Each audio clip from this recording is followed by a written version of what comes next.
As the day is going on, though, it becomes clear that an African American is going to win the high jump. A few minutes before the competition ends, Hitler leaves the stadium. It starts raining, he's gone. Cornelius Johnson, African American, wins the gold medal. David Albritton, Jesse Owens, his best friend, wins the silver medal. They're both black. Hitler's not there to congratulate them. There's a big uproar. How come? Why didn't he congratulate them? The Germans, for their part, and remember at this time they're trying to please as many people as possible, not antagonize people, say Hitler was simply adhering to his schedule. He meant no offense. Now, when Owens ultimately won his first medal, there is this legend that he was snubbed by Hitler. Your book really sort of dispels that myth.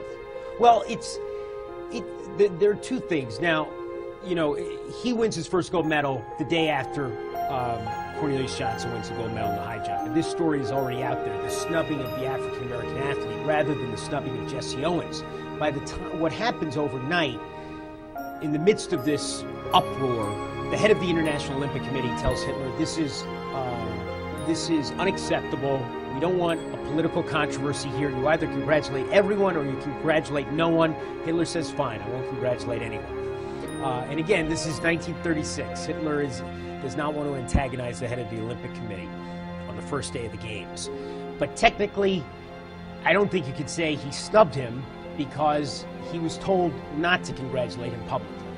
Well, by eyewitness accounts at the time, including Owens himself, he related that he didn't feel snubbed by Hitler. That's another element of the story. The story all over the United States in particular is how could the Chancellor of Germany show such disrespect for our black athletes. Banner headlines everywhere. Hitler snubs Jesse Owens. Jesse Owens keeps telling anyone who'll listen, I wasn't snubbed. He couldn't congratulate me. In fact, I think he waved at me, and I waved back at him.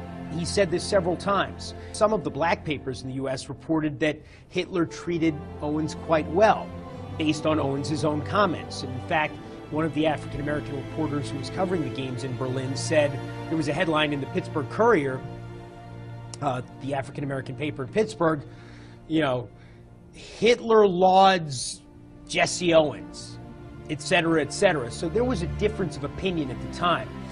And Owens maintained for a long time that he was not snubbed, and in fact said when he got home to the U.S. after the Olympics, when he was campaigning for the Republican presidential candidate that fall, Alf Landon, that it wasn't Hitler who snubbed him, but Franklin Roosevelt.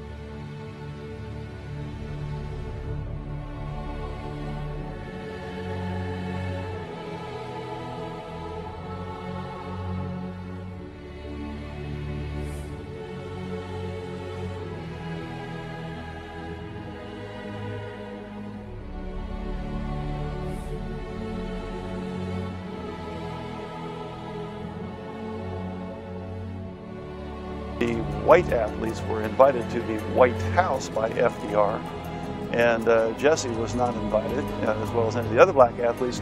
There wasn't much in the way of the government congratulating him. In fact, he did not get an invite to the White House or receive a telegram or anything like that.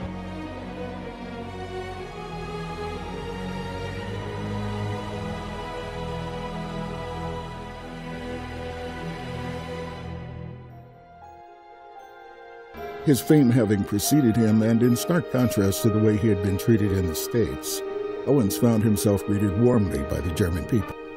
When Owens won, the crowd, which was mostly German, really was enthusiastic in its support for him. Every time he stepped on the track, the crowd went wild for Jesse Owens. And that was a surprise to him. He had been led to believe that he would be received in hostile fashion. And in fact, it was exactly the opposite.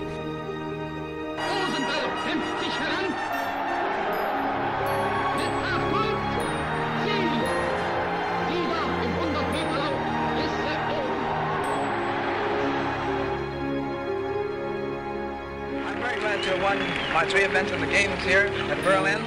It's been the first time since 1924, about 12 years ago, and I'm very proud to have won. Wonderful competition here, a wonderful stadium, and a wonderful crowd. And the days have been very nice. And the people here in Germany have been very nice to me, and I'm very glad to display my talent here. Thank you.